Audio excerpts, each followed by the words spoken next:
Hi, my name is Marcus. I'm the head of community over at Vaadin, and today I'm going to talk to you about how we can build modern web applications fully in Java. So we're going to take a look at how we can use the Vaadin framework to build a modern single-page web application 100% in Java. Without further ado, let's get started. So here I'm on start.vaadin.com, which is a project configurator that we have. This is something that we recently launched and something that we're consistently building on. So depending on when you're watching this recording, this might look a little bit different, but the idea should stay relatively the same. So here you can see that we have two different views enabled by default. We have a empty view and one with a hello world view. We could add all kinds of different views here, but in this case I'm going to start us off with just a plain empty view here. We'll rename this, so we'll call this a to-do view. We'll map the URL to to-do. We'll choose the empty template. We'll give our project a name, so to-do app for instance, and I'll choose the latest version of Vaadin here. We could choose to generate a Docker file if we wanted to, but for this demo I don't need that, so I'll just click on download. I'll open up the zip file, and then I'll jump into my terminal and go into this to-do app folder. Now I'm going to use VS Code for coding this, so I'll use code to open up the project. And let's rearrange the windows a little bit so we have some space here. Alright, so let's take a look at what we have generated here. So we have a Maven project, and it uses Spring Boot as a base, and it has some of the Vaadin dependencies already brought in here. I'm going to add two dependencies here, an H2 in-memory database and then Spring Boot JPA. So that way we can have a database and persist our to-do objects quite easily. I'm also going to go ahead and change the Java version here. By default, it's still defaulting to 8. I want to use Java 11 here. So java.version is equal to 11, like that. We'll save this. We'll refresh the project, and let's take a look at what we have here in the source file. Actually, let me start up the project first. So I'll just type in Maven. That'll start downloading all the Maven and other dependencies and starting the server. While that's going on, let's take a look at what we have here. So we have a Spring Boot application file. We have our empty to-do view. So essentially this is a plain div, so essentially a empty layout where we can start putting in things. It's mapped to the to-do route and also to the empty route, which means that this is the default view that gets shown whenever a person comes into the application. And the only thing that's added here is a text saying content placeholder. So let's take a look here. If we launch this, we go to port 8080 on localhost. You'll see that we have content placeholder here. Let's make this a little bit smaller. So let's change this. Instead of showing that, let's do a new h1 tag. So a new header and say hello world. Now I'll import this and I'll save. And what happens is that VS Code will rebuild the project, and Vaadin's auto reload will take care of showing the contents here. So how I want to tackle this problem right now and kind of go ahead building this project is, let's start by building out the backend. So we'll define the data model and how we can access it through a repository. Then we'll jump into the UI code and build out the UI in a couple of steps. All right, so let's do that. So for the backend, let's create a new package here. So new folder, call this backend. And in here we need two things. We need a JPA entity for storing our to-dos. So this will be to-do.java. This will be a class. And here we'll have a couple of things. Since it's a JPA entity, we need an ID. So we'll use a long for that. Then we need the actual task name of whatever we're doing. String task. And then we'll need a Boolean for tracking whether or not that thing is done. Like that. Then let's make these private and create getters and setters for each of them.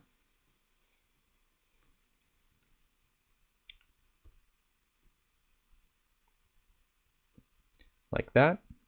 And then to turn this into a JPA entity, we need to give it the proper annotations. So entity for the class, ID for the long, mark it as a generated value so that it gets updated properly. And then what I want is two constructors here. So one is the default no arguments constructor, like that, and then one that takes in a task, so string task, and this will just assign to the field, so this.task is equal to task. Alright, so that's our data model. In addition to that, we'll need a way to persist and retrieve those, so we'll create another file here, to do repo, Java, and this is going to be an interface that extends from JPA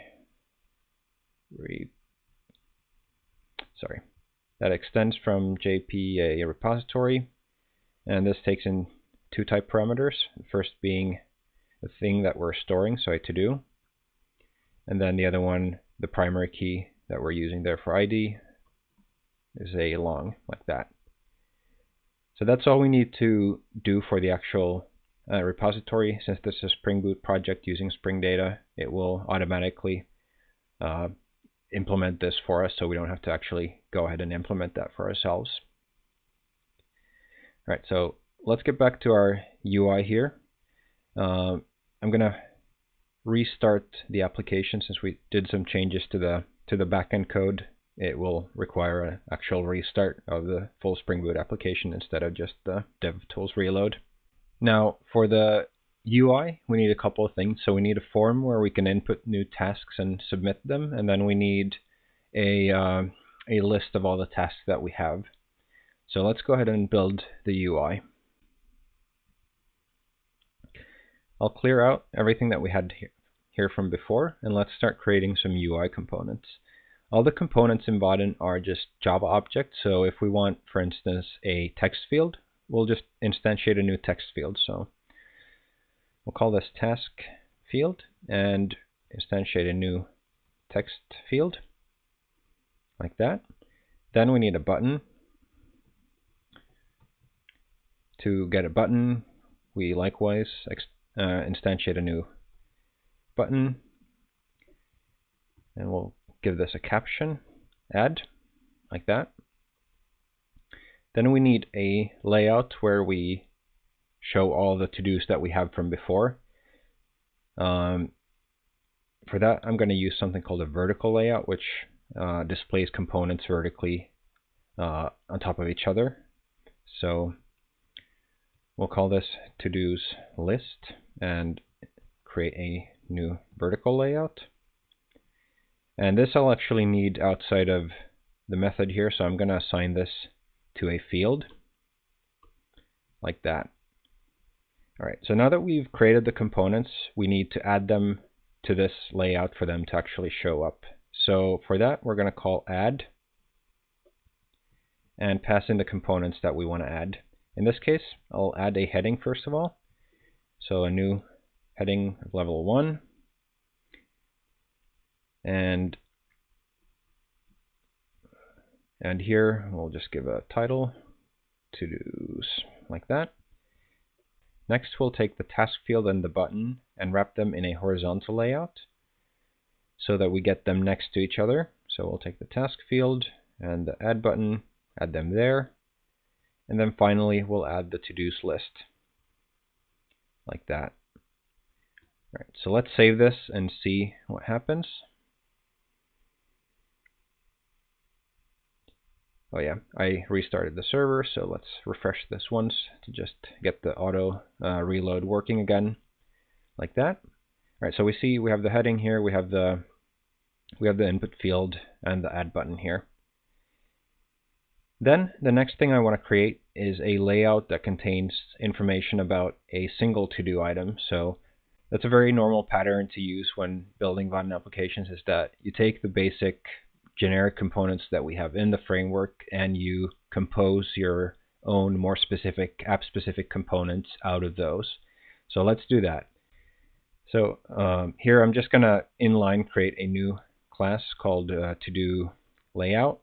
And here I'll extend from a horizontal layout because I want the components that I put here to be next to each other. Create a constructor here that takes in a to-do, and then we'll create the UI that we want here. Go ahead and make sure that we import to-do. The to-do layout will only contain two components. So the first component will be a checkbox for the status of the to-do, and the other one will be a text field where we can change the to-do text. So I'll use a checkbox called done and create a new checkbox for that. Then I'll do a text field called task, and this I'll again instantiate to a new text field like that. Alright, so we have our UI fields, we have our constructor. Let's go ahead and add both of those. So we'll add done and task. I want to make sure that they're aligned, so I'm going to call set default vertical alignment to center. That way they look nice. And then we need to do something with this to-do. So what I want to do is I want to bind this to-do model to these UI fields. In Vaadin we have a concept called a binder that takes care of that. So we can create a new binder and instantiate a new binder, that one, and give it the type information. So we'll bind to-do objects. And with this we can call binder.bind instance fields with this as a parameter, this referring to the horizontal layout. And what this method does is it looks at this to-do layout, it sees that we have a field called done and a field called task, and then it'll look at our to-do model and it'll see that there is a field called task and a field called done, and it will bind those two things together. So now once we call binder.setBean with the to-do that was passed in, the values from this bean will be populated in these fields, and likewise if we update these fields, we'll update the bean. So for that we're going to add a value change listener to this because we want to persist those changes. So here what we want to do is we want to save whatever changes that we have, but in order to save anything we need to have a handle to our repository. So we'll use Spring dependency injection to auto wire this in here. So we have our to-do repo, let's call it repo, and assign this to a field so that we have access to it here. So we'll call repo.save, and then we'll call binder.getBean. Oh, get bean like that.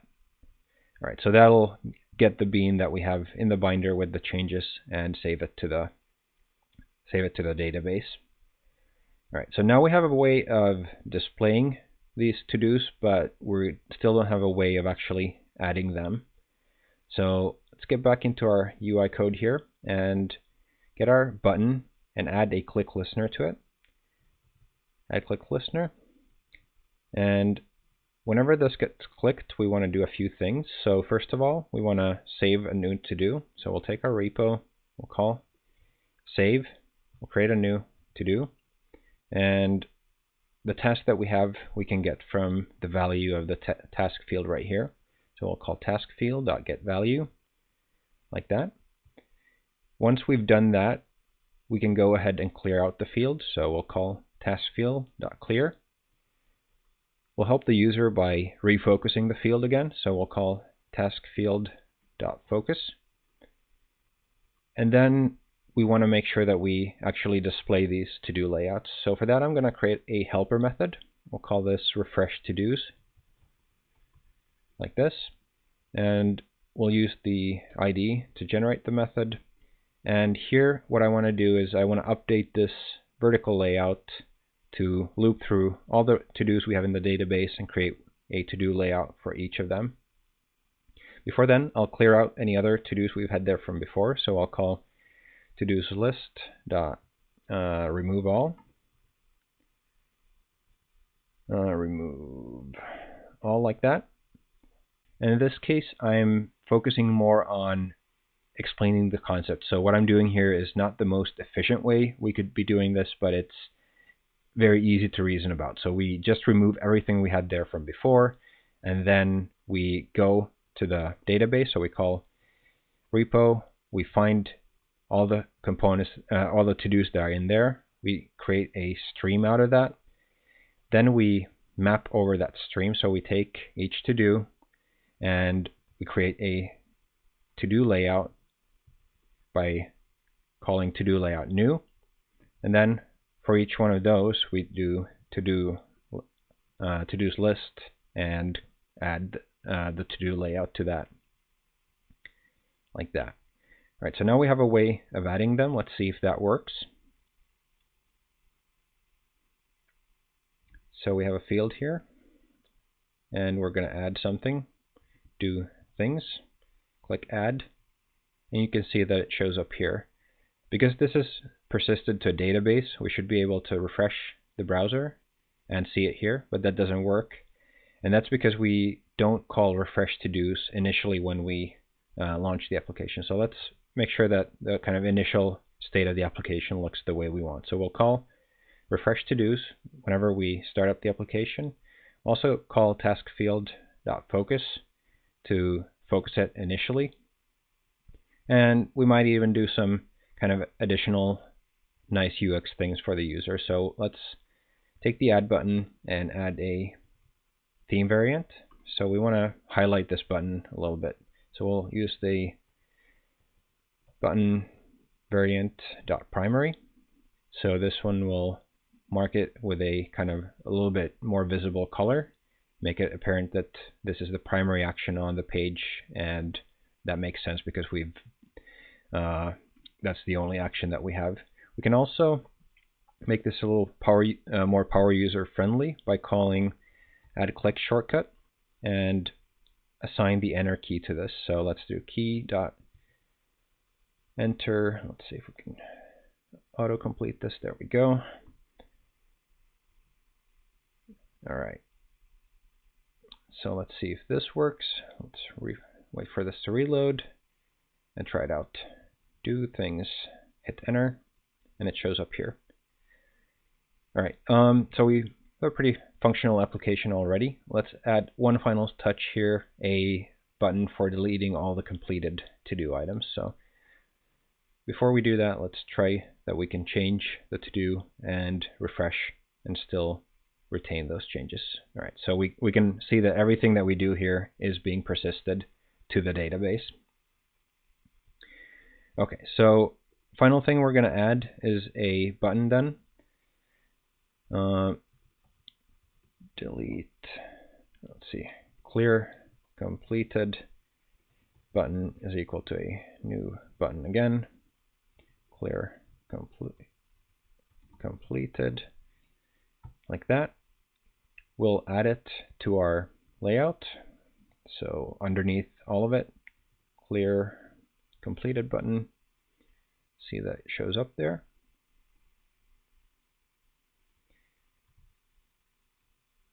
We can add a theme variant to this as well.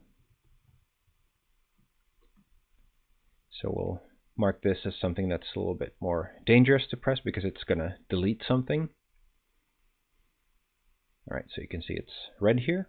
And then let's add a listener to this where we actually go ahead and clear out all of those. So again, we're going to use the add click listener here. Add click listener. Click listener. Yep, there we go. And what we want to do here is we want to call a method on repository, and we want to call a method that deletes all the done to-dos. So repo.delete by done, and true like that. Now this doesn't exist yet, so we'll go ahead and create this, and then we'll jump into this. So you can see that we have our interface here, and Spring Data is smart enough that if we name our methods in a certain way, so keyword delete, by which field name, and done. And let's give this a more descriptive name. We'll need to mark this as a transactional attribute because it does stuff that needs to be run in a transaction, which is deleting things. And when we make changes to the repo, we need to go ahead and restart the application. So let's get that going. All right, so now this is implemented. So we're going to the database, deleting everything that's marked as done, and then all that remains to be done is calling refresh to-dos like that. Okay, so let's see. All right, application is up and running. Let's refresh here. Still building the front end. Will take just a couple of seconds to complete. All right, there we go. So let's add a few things here. Check off one. Let's refresh. Make sure that that stays persisted. All right, and then let's try hitting clear completed, and we can see that whatever we mark as completed gets destroyed.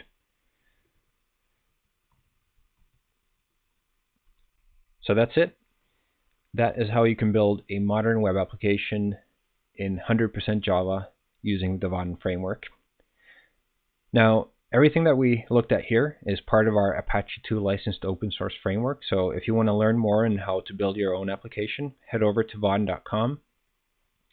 And just by clicking Get Started, you can jump into this startvaadin.com configurator that I showed you.